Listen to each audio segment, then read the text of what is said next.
Rainy day in Baltimore, heading downtown, and the rain is fun. Don't laugh at me. When you think of this town and movies, you think of John Waters movies.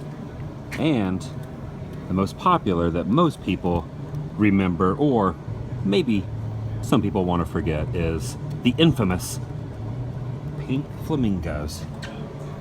Martin, Martin, Martin. Charm City.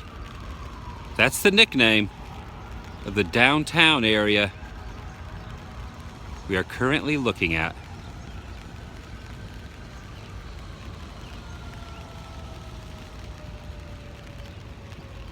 Welcome everyone, Adam the Woo here. It is raining. I have an umbrella. Dan Bell has an umbrella. Hi, I'm the most charming person in Charm City. Speaking of adjectives that apply to someone, today's vlog is going to be about the self-proclaimed filthiest person in the world, at least in the movie Pink Flamingo. We're gonna do some filming locations today. Yeah, I could have dressed as Divine. I could have put like. You should have. Babs Johnson. It's my second channel, daily vlog channel. It's TheDailyWoo. I'm really glad I own this. One popular montage from the film is where she's walking up these exact stairs and the song is playing. Can't help it, girl, can't help it. Can't help it, girl. I can't sing. The skyline has definitely changed considerably in 45 years. The harbor in the movie wasn't even completely finished yet, and the far right of the screen, the World Trade Center building, has been erected since then. But this is the spot as she continued to walk along. This weather is going to give this vlog a certain kind of ambiance. I'm not sure what that ambiance is, but a little misty ambiance. I do love the steam coming out of the sewers. That's where the chuds live. The chuds are down there. There is a segment that begins where a guy is creeping on unsuspecting victims to flash them. And the segment starts off, the scene starts right here behind this brick wall. The interesting thing is that the bricks still look the same as they did many decades ago. I'm referring to the formation of these two bricks, this long brick, this very small boxed brick right there 45 years ago. Crazy to think about. The continuation of that montage happens over at this gazebo. It's not a family film, and definitely not of the PG. It's a Manson family film. A Manson family. Do you want to explain what happened over in the gazebo in above the belt terms?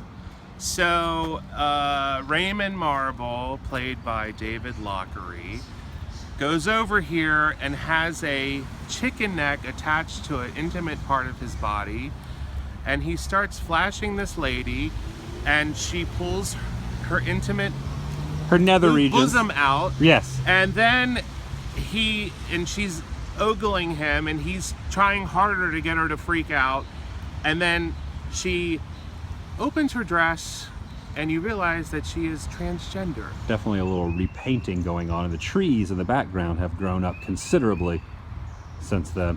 But it's the same railing, and that's where the actress was sitting, right there against that pole. At a different spot now called Wyman Park Dell, and these stairs, they were used in a shot as well. The two girls walked down these stairs, and as they started to take their steps downward, they ended up sitting right here in this area. So that right there is, I'm pretty sure that's this little indentation is that. Yeah. Yeah, it looks. I'm pretty sure that is. And then the tree, the root system of the tree, even though it's tough to see, is right behind that foliage. Because this isn't the best quality, but you can see there, it almost looks like a little indentation. Yeah. And at one time they may have had concrete. They may have concreted this. They did, look, see right here? Yeah. So this is concreted. So all the concrete over the years has just fallen off and broken off. The side of the old post office, you can still see the engravings up there in the rock. It's now an Ace Hardware. This is where they mailed the piece of poop to Babs Johnson. Is this something you see around town pretty often? These, what exactly are these? Well, they're heroin. So you can see there's still a little bit left in there. Oh my gosh. But yeah, these are what they sell heroin in. Hashtag Baltimore. Arrive now on the street next to Connie and Raymond Marble's home, and the 3900 address as documented on the door in real life. In the film, there was a little placard there planted in the ground next to the steps. They were very jealous of Babs' fame and her claim to be the filthiest person on earth. They wanted that title. They wanted it so bad, they could taste it. On the corner of Charlecott and Greenway, in a neighborhood called Guilford, a very ritzy, high-class area, is where a scene where she was walking down the sidewalk and she walked up into someone's private property yard. They did not have permission to film this. Up to the gate, she popped a squat and defecated right there. Seriously, they didn't have permits. They didn't have permits They didn't have permission. They just pulled up and jumped out and shot it. And the movie cost $10,000 to make. How much did it make at the box office? I mean, it's got to be millions. 50 million or something. Plus, I think it made 7 or 8 originally. It played in Los Angeles for 10 years. Wow. So original box office plus video, DVD. Yeah. And I think now there is a Criterion collection out. So you can see in beautiful HD, her right there, exposing her dung on the Not only is it an epic view from this parking structure, but there is a haunting, delicious smell permeating. What is that smell I'm smelling? Crab cakes! And you are stoked on the crab cakes. I love Paisleys crab cakes. You've never had one before. I've never had a crab cake. Oh, you're gonna love this. Where are we going? So we're going down there? No, we're going, it's right in here. Oh, it's down here. Yeah. That's where the smell's coming from. What exactly is the difference between loitering and loafing? I want to know. And this is what we're dealing with. I got 2 of the cakes. They don't call them cakes though. What do they call these? They call them chunks? What was the word that they use? They are jumbo lump crab cakes. Jumbo lumps. Yeah. So I got 2 lumps. I also got 2 deviled eggs. They're not.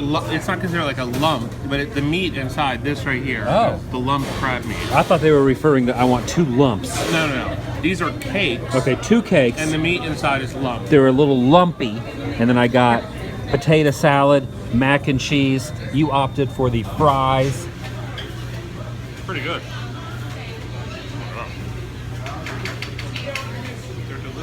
I love their slogan. It's supposed to say, like Bo Derek, it's an easy 10. However, the letters over time have fallen off. But I've always been good at Wheel of Fortune, and I figured out what it's supposed to say. And after a full dinner, a full stomach, a satisfied soul, what's the next step? Going to what some consider to be the most vile location ever shot in film history. Right here, in front of the Drinkery. And there's a guy throwing up in a trash can over there too.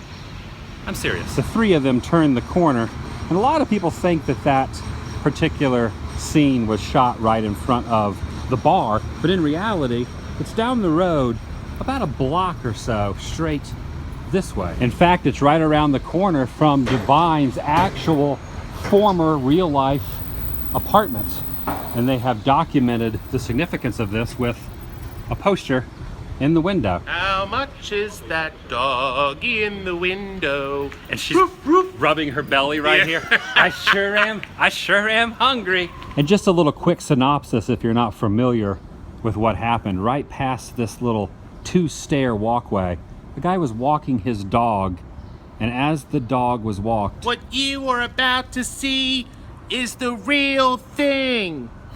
And the real thing is the disturbing part. As the 3 of them saw the dog, Divine walked up over here into this little now parking lot. There were 2 cars parked here, and past the cars were 2 concrete buffers. The dog squatted down, released himself, went number 2 without any edits. Divine squatted down, grabbed the dung, and what happened after she had it in her hand? She ate it. She ate it. No edits, no CGI. It's the worst scene. It is like, absolutely. You can look it up on YouTube and watch we're warning you. But it is so repulsively disgusting, and I can't even watch it. It went on to make the character of the man who played Divine legendary status. Oh yes. That propelled him into the superstar stratosphere, and it happened right here. I am thinking right here. Right in here. I think you're right. Right there. Here's a behind the scenes photo. Check out the brick wall and the design behind both of them. That's the actual brick wall right there with the same very unique brick design pattern going down the cinder blocks. This is where they were standing, waiting.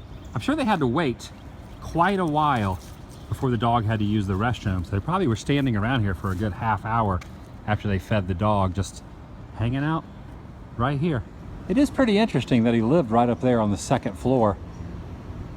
And that scene that everyone remembers was just basically right in the alley next to where he lived.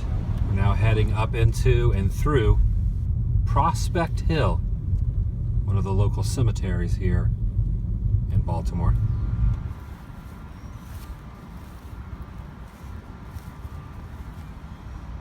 People have written on the headstone different things, and looks like some lip marks there in the middle. Harris Glenn Milstead, better known to the world as Divine, born October 19th, 1945, passed away on March 7th, 1988.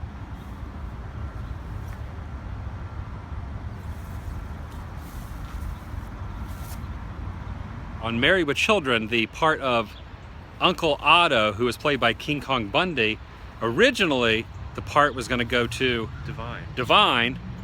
But when he went to Hollywood, the night before he was to tape the show, he passed away. And when they found him, he was in his room in his bed. Everything was still, and his script was sitting on the nightstand, and it was open. So he was reading his script before he was learning his lines. Yeah. And with that, it's time to say vlog over.